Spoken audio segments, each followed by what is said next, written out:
balik lagi sama kakak. Hari ini akan bantuin teman-teman semua untuk bahas materi persiapan ujian mandiri biologi. Langsung aja ke nomor 56, bakteriofage T7 yang ditumbuhkan dalam medium yang mengandung fosfor radioaktif akan mengalami kejadian seperti apa.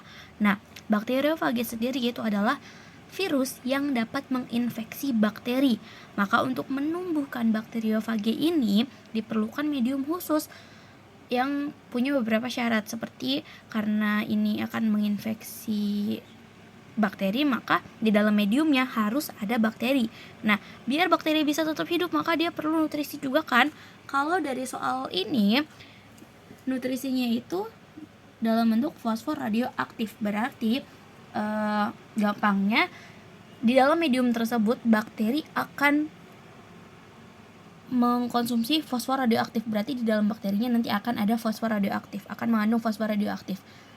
Selanjutnya, bakteri tersebut yang udah punya fosfor radioaktif di dalam tubuhnya itu akan diinfeksi oleh si virus bakteriofagi ini sendiri. Nah, udah itu, sekarang kita bahas satu-satu ya teman-teman. Optionnya yang A, populasinya akan menurun. Ini nggak akan mungkin terjadi karena tujuan dari pertumbuhan ini adalah untuk ditumbuhkan, untuk dikembangbiakan. Maka tujuannya bukan untuk menurunkan populasi, malah akan menaikkan populasinya. Yang B, DNA akan menjadi radioaktif. Oke, kita berarti harus ingat materi DNA di kelas 12. Struktur DNA itu sendiri, masih ingat ya strukturnya seperti ini.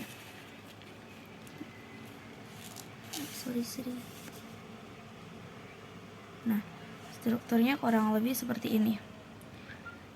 Dia berupa benang-benang, kemudian dalam ini kalau kita zoom dalamnya lagi, masih ingat ada 3 struktur utama dari DNA. Pertama ada fosfat atau fosfor, kemudian ada gula, dan ada basa nitrogen. Itu struktur dari DNA.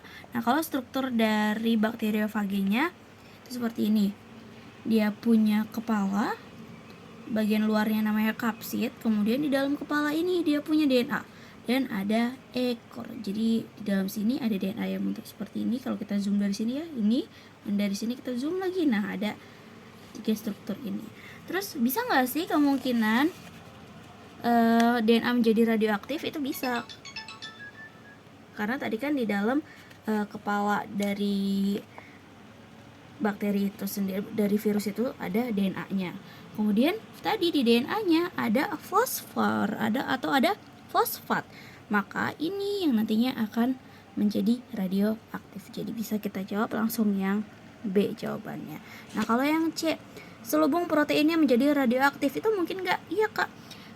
Kita lihat di sini, ini kan tadi tersusun atas kapsid. Kapsid itu dia mengandung protein, tapi di dalam protein itu nggak ada fosfat atau fosfornya, sehingga tidak mungkin bagian kapsid ini menjadi sifatnya radioaktif gitu. Terus apa lagi? Kehilangan kemampuan menginfeksi bakteri itu enggak. Kemudian yang E juga, DNA dan selubung protein menjadi radioaktif tadi. Nah, balik lagi. DNA dan selubung protein menjadi aktif. Kalau DNA-nya aja bisa, karena tadi kan dia punya fosfor ya atau fosfat. Kalau selubung proteinnya atau kapsidnya itu tidak mungkin. Jadi jawaban yang paling benar tadi adalah yang B. DNA-nya menjadi radioaktif karena dalam DNA memiliki fosfat. Oke, next nomor 57. Pasangan berikut yang menunjukkan asal dan fungsi dari rambut akar adalah, aku mau ingetin teman-teman terkait dengan bentuk dari rambut akar. Ini seperti ini. Nah, ada 3 zona. Yang di bawah, paling bawah, yang termasuk tudung akar ini adalah zona meristem. Kemudian di atas zona meristem itu ada zona pemanjangan, dan juga di atasnya itu adalah zona pematangan. Dimana zona meristem yang paling bawah, kalau meristem itu adalah dia bagian yang paling aktif membelah, jadi akan terus terjadi pembelahan di situ. Terus kalau zona pemanjangan itu disebut juga dengan zona elongasi, jadi dia akan memanjang. Sedangkan zona pematangan ini bisa disebut diferensiasi gitu ya, jadi dia akan terus mengalami perubahan. Oke, tadi kita lihat optionnya. Yang pertama ada meristem, fungsinya untuk memperkokoh tanaman. Tadi meristem itu fungsinya untuk pembelahan, jadi kurang tepat kalau digunakan untuk memperkokoh tanaman. Kemudian yang B, epidermis untuk menyerap hara. Oke, kita next dulu ya. Yang C, meristem untuk menyerap air. Salah juga, meristem itu untuk pembelahan. Jadi yang nantinya tuh kalau di akar dia akan terus membelah, terus panjang masuk terus ke dalam tanah. Nah itu fungsi dari zona meristem untuk itu. Terus meristem menyerap hara, udah pasti salah juga. Yang B, epidermis menyerap air. Nah epidermis tuh biasanya letaknya ada di bagian paling luar ya. Berarti zona paling luar, bagian paling luar itu ada di sini. Bagian paling luar itu pasti epidermis. Nah terus di sini yang ada kayak rambut-rambut ini, bulu-bulu halus, ini adalah rambut-rambut akar teman-teman. Nah fungsi rambut-rambut akar ini adalah untuk menyerap air. Dia letaknya ada di zona pematangan, fungsinya untuk menyerap air. Lebih banyak rambut-rambut akar itu maka akan memperluas juga bagian yang fungsinya untuk menyerap air. Itu fungsi dari rambut-rambut akar ini. Terus berarti fungsinya yang tepat adalah yang E, epidermis untuk menyerap air, bukan untuk menyerap hara gitu. Jadi bukan yang ini, bukan, tapi yang E. Ke nomor 58, pemberian lapisan lilin pada kulit buah apel sebelum dipasarkan bertujuan untuk apa? Nah, lilin yang dimaksud di sini bukan lilin buat mati lampu ya teman-teman, tapi lilin yang asalnya dari wax gitu, yang khusus untuk makanan, asalnya dari sarang lebah. Nah, dari situ biasanya.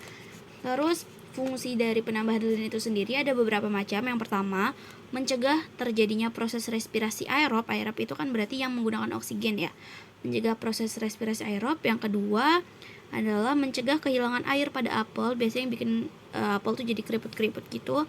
Nah, yang ketiga itu mencegah proses oksidasi, yang biasanya kalau apel didiemin bagiannya tuh jadi coklat, kecoklatan. Nah itu. Nah, jadi di sini yang paling benar adalah kalau yang A, mencegah kontaminasi bakteri yang merusak buah. Nah ini juga sebenarnya bisa, cuma bukan fungsi utama dari penambahan lilin itu sendiri. Terus yang B, membuat apel terlihat indah dan menarik. Ini juga bisa, cuma ini lebih ke fungsi secara estetikanya, bukan fungsi utama. Yang C, mencegah pembentukan etilen akibat perlukaan kulit. Etilen itu kan etilen, gas etilen. Etilen untuk pematangan atau pemasakan buah, jadi bukan untuk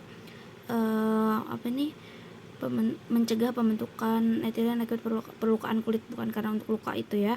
Yang dia mencegah respirasi aerob dengan mengontrol masuknya oksigen. Nah, yang tadi kakak udah sebutin salah satu fungsinya untuk mencegah proses respirasi aerob, mengontrol masuknya oksigen. Nah, ini yang udah paling betul. Jadi jawabannya adalah yang D. Kalau yang E, mencegah masuknya cahaya matahari yang dapat mengubah warna apel. Nah itu kurang tepat ya, bukan untuk mencegah masuknya cahaya matahari, ini bukan kontrol UV. Jadi yang paling tepat adalah untuk mencegah proses respirasi secara aerob. Oke, next soal nomor 59. Hal yang menyebabkan kulit katak menjadi pucat pada kondisi intensitas cahaya yang tinggi adalah apa? Oke, kita tahu sendiri bahwa katak adalah hewan poikiloterm atau hewan yang berdarah dingin, di mana hewan poikiloterm ini dapat menyesuaikan suhu tubuh dengan suhu yang ada di lingkungan sekitarnya. Oke, jadi kalau misalkan suhunya di sekitarnya panas, dia akan menyesuaikan tuh dengan suhu lingkungannya gitu. Nah, terus kalau di soal katanya kulit katak akan menjadi pucat di kondisi intensitas cahaya yang tinggi. Itu kenapa ya? Karena katak itu punya pigmen yang bisa memusat, jadi ngumpul di bagian tubuh yang gak kena sinar matahari. Jadi misalkan bagian tubuh yang kena sinar matahari atas, nah pigmennya akan ngumpul di bagian bawah perutnya gitu ya, di bagian perutnya yang gak kena sinar matahari gitu. Jadi nantinya bagian yang kena sinar matahari itu akan pucat karena kan pigmennya itu berkurang jadi ke bagian bawah semua. Di atasnya tuh karena pigmennya berkurang dia jadi pucat.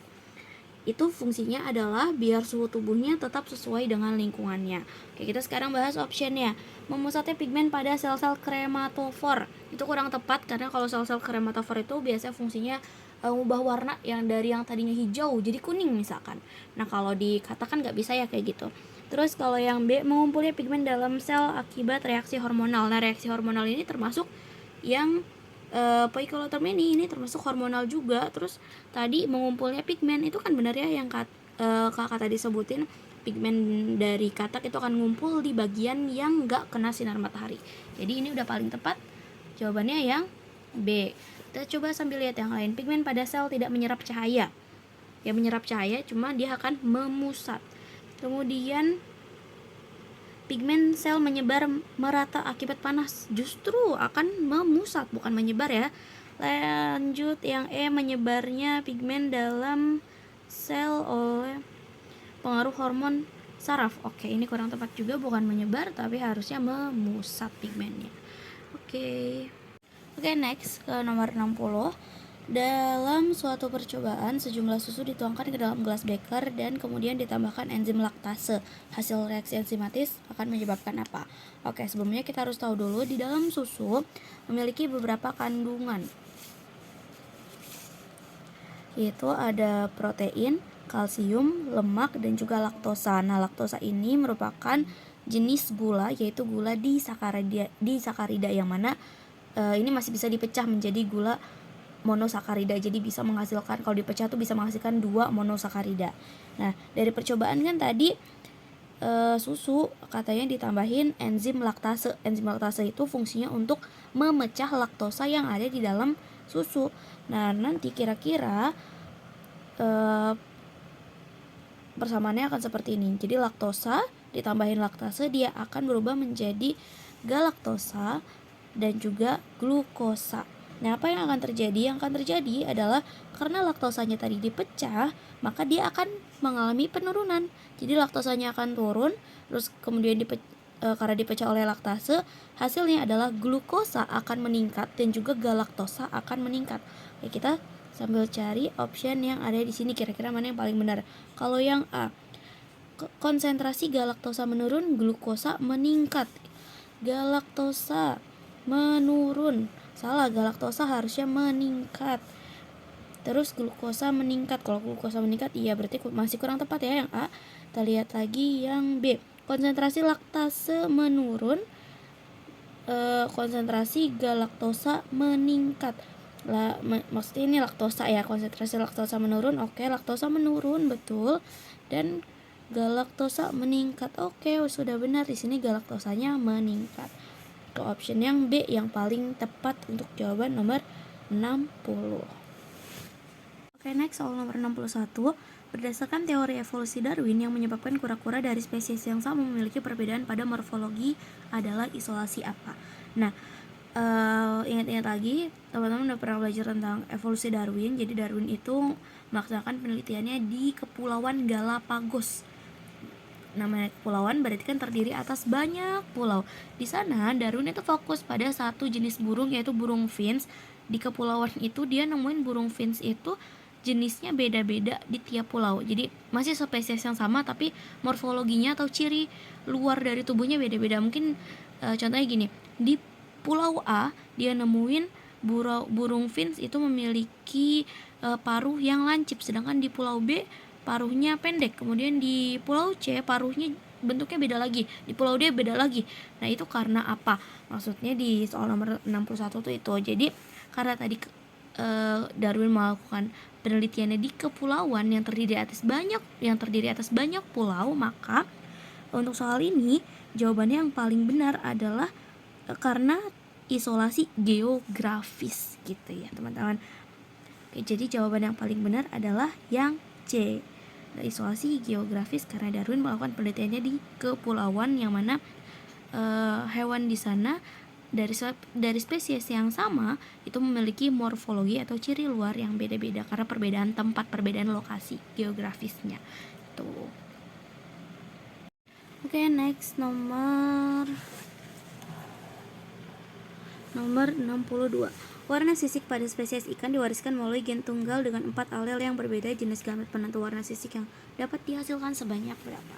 Oke, kita ingat kalau gen adalah sendirian, tunggal, karena gennya tunggal ya. Jadi kita simbolin aja ini A. Kemudian dia punya 4 alel yang berbeda. Kalau gen tadi sendirian, tunggal. Kalau alel itu dia berpasangan, dia udah pasangan ya, nggak jomblo lagi. Terus katanya ada 4 dan berbeda-beda, berarti heterozigot. Nah, kira-kira seperti ini, ada A besar A kecil sampai 4 kali. Nah, untuk menghitung gamet itu kita pernah belajar rumusnya adalah 2 pangkat N, di mana N adalah jumlah alel yang sifatnya heterozigot. Dalam dalam soal ini katanya kan ada 4 alel yang berbeda. Maka rumusnya adalah 2 pangkat N. Kalau alel yang heterozigot ada 4, jadi 2 pangkat 4, maka hasilnya adalah 16. Jadi jawaban yang tepat untuk nomor 62 adalah 16. Next, 63. Lemak dioksidasi dalam sitosol melalui siklus oksidasi beta sebab asetil-CoA merupakan hasil dari proses oksidasi beta. Oke, kita lihat ini masuk ke materi metabolisme. Di sini ada perbedaan antara metabolisme karbohidrat dan metabolisme dari lemak. Oke, kalau kita lihat di sini ada beberapa perbedaan. Salah satunya kalau karbohidrat kan metabolisme karbohidrat itu punya 4 tahapan. Yang pertama glikolisis, DO, siklus Krebs, dan juga transport elektron. Kalau di metabolisme lemak itu dia akan diubah menjadi 2 dulu, dari lemak diubah jadi 2, yaitu gliserol dan juga asam lemak. Kemudian gliserol akan diubah menjadi gliseraldehid 3 fosfat, jadi langsung masuk ke itu glikolisis, hasilnya gliseraldehid 3 fosfat aja. Kemudian asam lemaknya itu akan melalui proses beta oksidasi sehingga akan menghasilkan asetil-CoA, sama kayak di metabolisme karbohidrat di proses dekarboksilasi oksidatif. Jadi gitu ya. Jadi lebih sederhana daripada metabolisme karbohidrat. Kita lihat di option. Lemak dioksidasi dalam sitosol melalui siklus oksidasi beta. Nah, lemak ini emang bisa ada dalam sel, yaitu di sitosol atau di sitoplasma. Jadi benarnya lemak dioksidasi dalam sitosol ya, betul, melalui siklus oksidasi beta.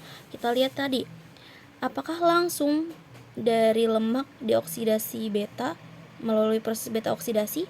Salah, tapi harus dari asam lemak dulu. Lemak diubah menjadi asam lemak baru melalui proses beta oksidasi. Jadi nggak langsung dari lemaknya. Itu jadi yang pernyataan pertama ini kita bisa bilang kalau dia salah. Pernyataan pertama salah. Kemudian yang kedua, asetil-CoA merupakan hasil dari proses oksidasi beta atau beta oksidasi. Kita lihat, asetil-CoA hasil dari proses beta oksidasi dari asam lemak. Berarti pernyataan yang kedua itu benar. Nah, untuk yang pernyataan pertama salah tapi alasan benar, berarti optionnya adalah D. Harus ingat ya, kalau A itu benar-benar berhubungan, B itu benar-benar tapi tidak berhubungan, C itu benar salah, D itu salah benar.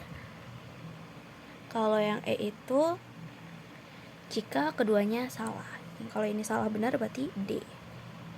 Oke, next, nomor 64. Fasciola hepatica merupakan cacing yang bersifat parasit pada domba. Nah, kemudian sebab Fasciola hepatica hidup dan bereproduksi pada hati domba. Ya tahu kalau Fasciola hepatica itu nama lainnya adalah cacing hati. Cacing yang biasanya menginfeksi beberapa jenis hewan ternak, misalkan kayak domba, sapi, kerbau gitu ya. Nah, terus di sini kakak mau kasih lihat siklus dari cacing hati ini. Pertama dari domba, kalau domba yang di hatinya udah terinfeksi cacing hati ini atau Fasciola hepatica, kemudian dia akan fesesnya biasanya juga mengandung telur dari Fasciola hepatica. Dia akan bereproduksi di sini, kemudian akan menghasilkan telur.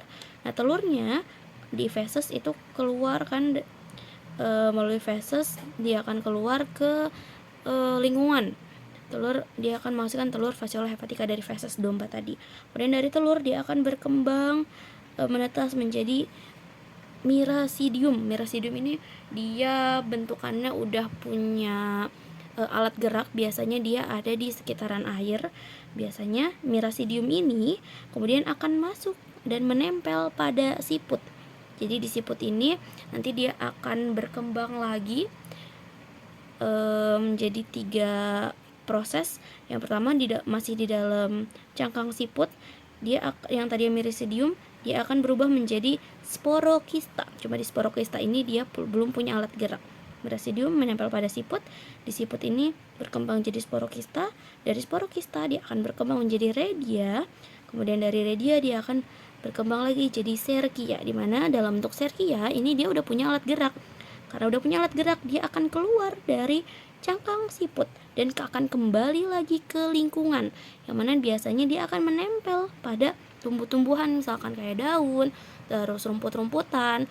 Kalau udah di dalam pada rumput-rumputan atau daun ini, dia akan berubah menjadi metaserkia.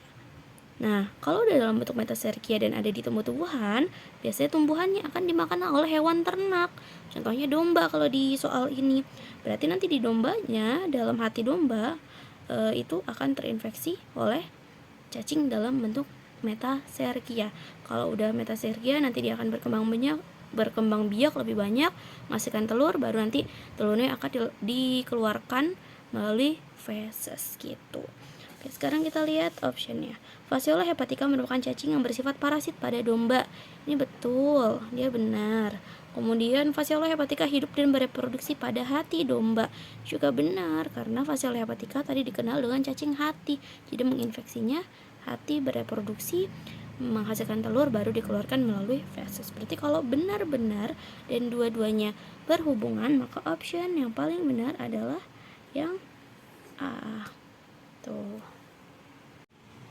Oke, next kita akan bahas soal pada pelepasan O2 dan pelepasan CO2 dilakukan oleh bagian yang namanya koanosit yang berbatasan langsung dengan rongga spongosol, sebab porifera memasukkan air melalui ostium kemudian masuk ke dalam rongga spongosol. Oke, kita lihat dulu. Ini kira-kira sedikit gambaran dari struktur porifera. Porifera itu termasuk ini ya, hewan animalia yang invertebrata. Jadi dia nggak punya tulang belakang. Nah, strukturnya karena porifera berarti dia berpori-pori, dia punya lubang-lubang. Kira-kira bentukannya seperti ini. Jadi dia punya bagian yang berlubang, lubangnya ini namanya ostium. Kemudian ada lubang juga paling atas, ini osculum. Kemudian ada nanti bagian yang fungsinya untuk mencerna, namanya koanosit. Kemudian ada bagian kosong di dalamnya, namanya spongosol. Nah, nantinya air itu akan masuk melalui lubang-lubang pori-pori di sekitarnya, namanya melalui ostium ya. Air masuk lewat ostium. Di dalam air itu nanti biasanya ada zat-zat atau makanan-makanan, itu nanti akan dicerna sama bagian yang namanya koanosit. Setelah dari koanosit, air yang udah nggak ada zatnya lagi, udah nggak ada makanannya lagi, itu akan dikeluarkan melalui bagian osculum gitu. Oke, coba kita lihat ini optionnya. Pada porifera, pengikatan O2 dan pelepasan CO2 dilakukan oleh koanosit yang berbatasan langsung dengan spongosol. Tadi pengikatan O2 dan CO2.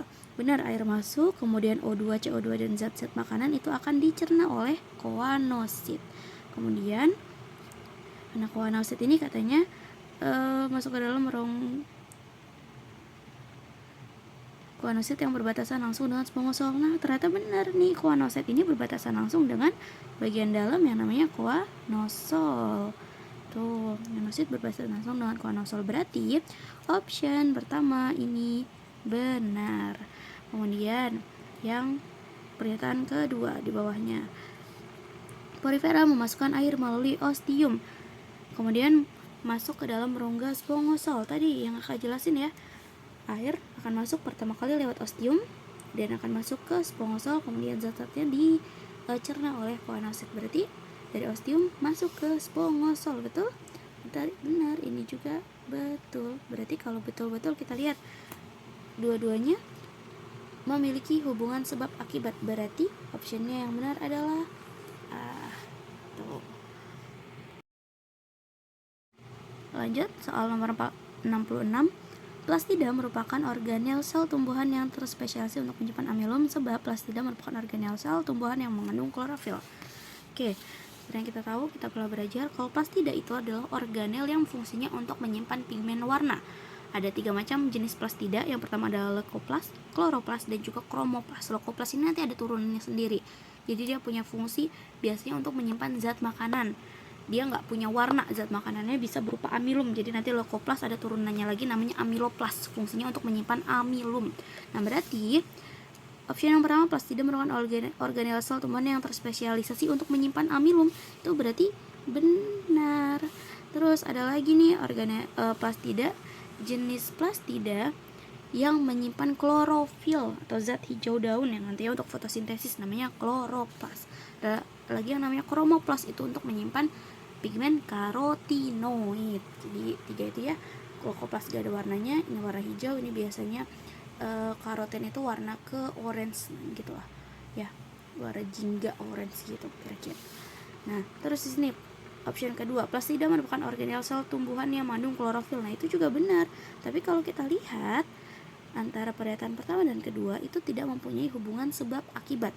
Berarti walaupun dua-duanya sama-sama benar tapi nggak mempunyai hubungan sebab akibat, berarti option yang benar adalah yang B. Oke, next kita ke nomor 67. Pada amuba, lisosom berada di dalam vakuola makanan.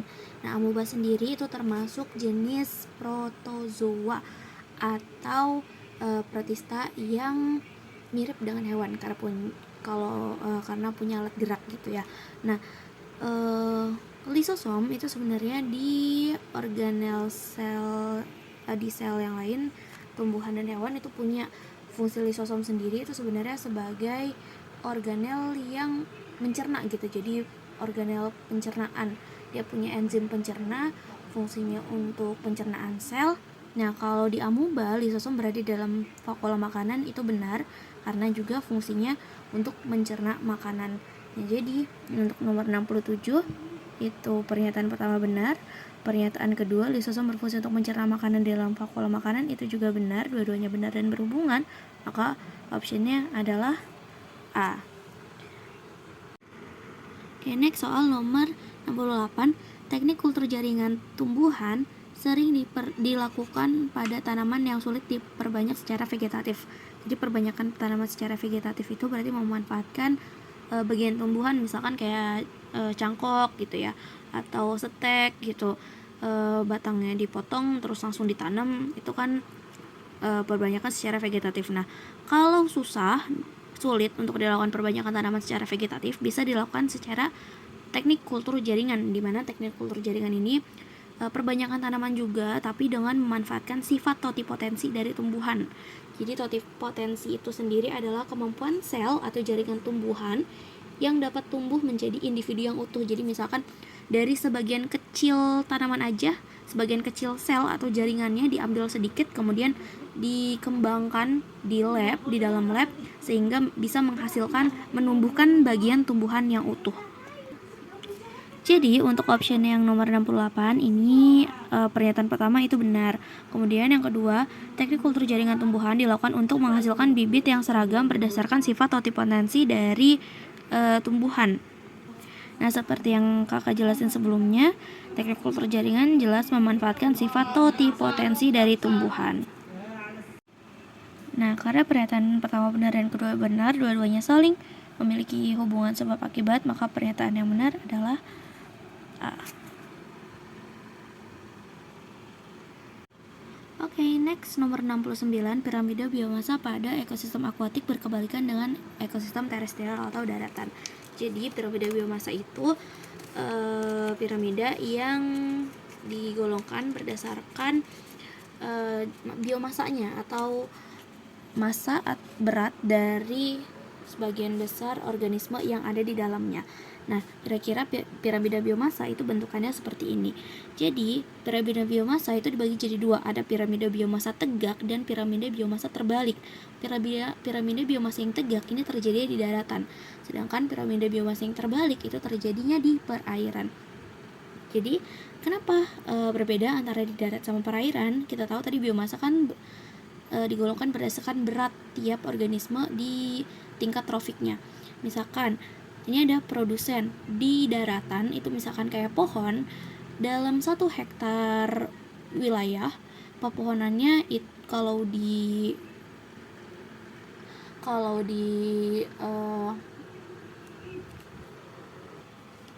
ditimbang itu misalkan jadi 1 ton. Nah, kemudian dari 1 ton pepohonan itu akan dimakan oleh 500 konsumen pertama. Kemudian makin ke atas itu jumlahnya akan semakin ringan. Jadi yang tadinya 1 ton kemudian jadi 500 kilo, jadi 200 sampai 100 kilo. Kira-kira seperti itu kalau yang terjadi di daratan. Jadi timbangan atau kilogram dari si produsen itu akan lebih besar daripada konsumen di atasnya. Sedangkan kalau untuk di perairan itu akan terbalik, karena produsen di perairan itu adalah itu adalah fitoplankton, dimana kalau kita tahu plankton itu kan ukurannya kecil, mau sebanyak apapun planktonnya kalau ditimbang itu pasti akan sedikit. Kemudian sedangkan untuk konsumen di atasnya itu kayak misalkan ikan kecil, kemudian ikan kecil akan dimakan ikan besar, kemudian ikan besar akan dimakan ikan yang lebih besar lagi, contohnya paus. Walaupun pausnya cuma 1, itu akan lebih berat daripada produsen yang di bawahnya, daripada fitoplankton yang ada di tingkat pertama tadi. Makanya kenapa kalau piramida yang ada di perairan itu akan terbalik, karena kalau dihitung secara beratnya, produsen di perairan itu akan lebih ringan daripada konsumen di atasnya gitu. Nah, kita lihat sekarang optionnya. Piramida biomasa pada ekosistem akuatik berkebalikan dengan ekosistem terestrial. Maka ini betul ya tadi. Kemudian sebab massa rata-rata produsen di perairan lebih kecil daripada massa rata-rata konsumennya. Nah, ini juga benar. Makanya tadi kenapa piramidanya jadi terbalik kalau di perairan. Sehingga kalau benar-benar dan dua-duanya berhubungan, optionnya adalah A. Next, 270. Pada setiap molekul DNA, jumlah basa adenin sama dengan jumlah timin. Kita tahu kan kalau DNA itu terdiri atas adenin, kemudian timin, sitosin, dan guanin. Ya. Nah, adenin itu akan berpasangan dengan timin, kemudian sitosin itu akan berpasangan juga dengan guanin. Jadi, jumlah adenin itu akan sama dengan jumlah timin. Benar berarti pernyataan pertama, karena adenin dan timin itu berpasangan. Kemudian, keempat, basa nitrogen penyusun nukleotida dalam DNA mempunyai jumlah yang sama. Juga benar, karena adenin, timin, sitosin, guanin dia akan mempunyai jumlah yang sama juga. Kalau adenin sama timin sama, berarti sitosin dan guanin jumlahnya juga akan sama. Berarti benar juga. Nomor 71. Kelelawar dan paus mempunyai persamaan karakteristik dalam hal memiliki dua-duanya adalah mamalia. Jadi dia punya kelenjar susu. Kemudian dia punya plasenta. Terus mempunyai sifat ekolokasi juga. Kemudian kaki belakang rudimenter. Nah, rudimenter itu kalau di biologi itu sisa gitu ya. Kita tahu kan dia nggak punya kaki belakang di paus juga. Nah, itu ada tulangnya aja. Nah, bentuknya sisa. Jadi termasuk ke sisa-sisa evolusi, tapi dia masih punya struktur tulangnya. Jadi keempat-empatnya benar, maka optionnya adalah E, semua benar. Oke, next. Nomor 72, homeostatis dalam tubuh manusia dikontrol oleh sistem apa? Nah, homeostatis sendiri adalah proses mempertahankan atau proses pelepasan panas atau suhu untuk menjaga kestabilan tubuh. Itu adalah homeostatis. Nah, proses ini itu dikontrol oleh beberapa sistem. Yang pertama sistem hormon dan sistem hormon dan juga sistem saraf. Sistem saraf di sini udah benar. Kemudian endokrin. Nah, endokrin ini sistem yang nantinya akan mengeluarkan hormon gitu. Jadi benar juga. Jadi kalau 1 dan 3 benar, maka 1, 2, 3 itu A, 1, 3 itu B. Optionnya untuk nomor 72 adalah B.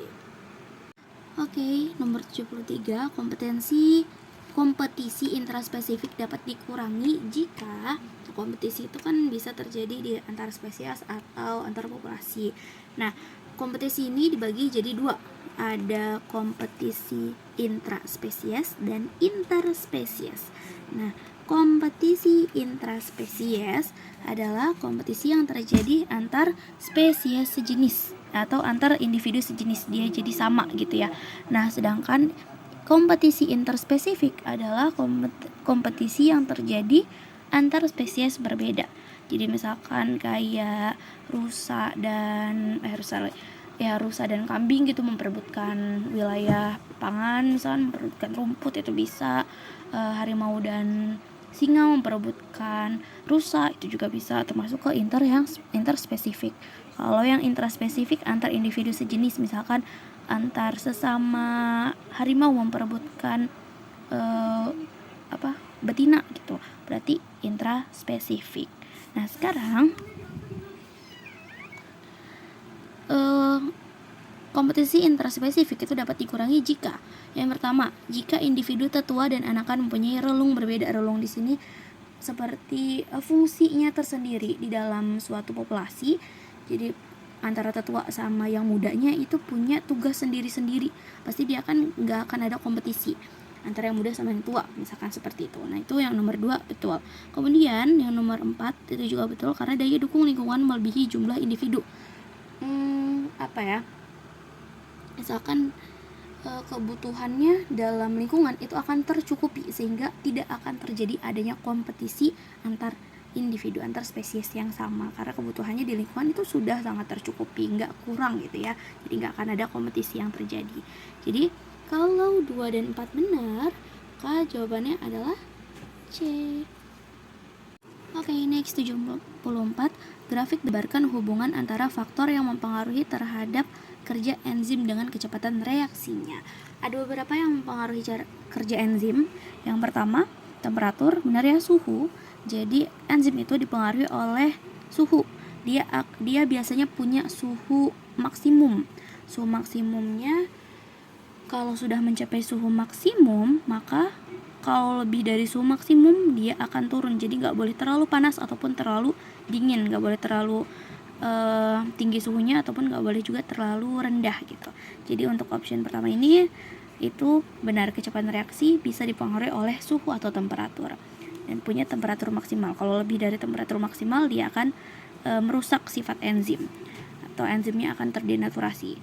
Kemudian yang kedua, kecepatan reaksi enzim dipengaruhi oleh pH. Benar, setiap enzim itu biasanya punya pH tertentu.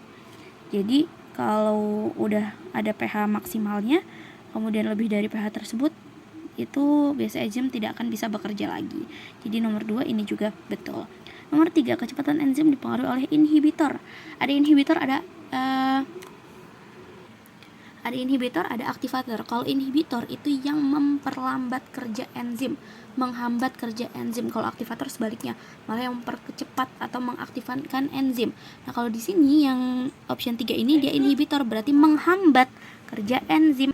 Berarti kalau ada inhibitor, dia akan menurunkan kerja enzim. Jadi tidak mungkin nih enzimnya bisa bekerja. Jadi dia akan turun terus. Jadi option 3 itu betul. Nomor 4, kecepatan enzim dipengaruhi oleh konsentrasi enzim. Sebenarnya konsentrasi enzim itu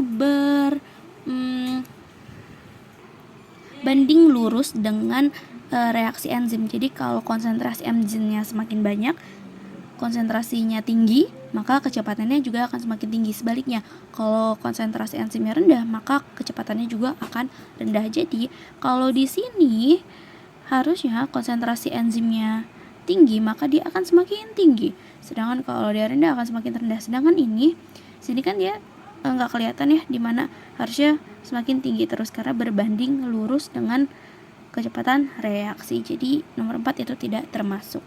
Nah, kalau 1, 2, 3 benar, maka optionnya adalah A. Hidup lumut dan tumbuhan paku. Lumut dan paku sama-sama yang namanya metagenesis atau pergiliran keturunan, di mana dia mempunyai 2 fase gametofit dan fase sporofit. Fase gametofit itu sampai menghasilkan sperma dan ovum. Juga sama ya, sampai menghasilkan sperma dan ovum itu fase gametofit. Sedangkan fase sporofit itu sampai menghasilkan spora lagi, itu fase sporofit. Ini juga sama, punya 2 fase tersebut. Berarti kita lihat option 1 dia sama-sama menghasilkan spora, berarti di fase sporofit. Berarti option 1 itu benar. Kemudian option 2 mengalami pergiliran keturunan. Pergiliran keturunan tadi namanya adalah metagenesis. Dua-duanya mengalami pergiliran keturunan metagenesis, berarti betul juga.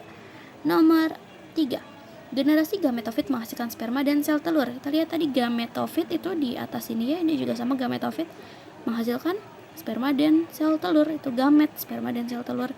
Jadi di atas gametofit, di sini juga punya proses gametofit, generasi gametofit, dua-duanya sama. Nomor 3, betul. Nomor 4, generasi gametofit merupakan individu yang bersifat heterotrof. Semuanya mau generasi gametofit atau sporofit, karena yang dibahas adalah lumut dan paku. Lumut dan paku itu termasuk ke dalam kingdom plante atau tumbuhan, dimana punya ciri salah satunya yaitu bersifat heterotrof atau dapat membuat makanannya sendiri. Autotrof, dapat membuat makanannya sendiri. Jadi tidak ada dari lumut atau paku dari dua generasi tersebut yang bersifat heterotrof. Justru sifatnya adalah autotrof, dapat membuat makanan sendiri, dapat berfotosintesis, karena lumut dan paku merupakan kingdom plante atau tumbuhan. Jadi yang keempat itu salah. Jadi kalau 1, 2, 3 udah benar, maka optionnya adalah A. Oke teman-teman, makasih. Sampai sini dulu pembahasan ujian mandiri biologinya. Kakak tutup. Wassalamualaikum warahmatullahi wabarakatuh.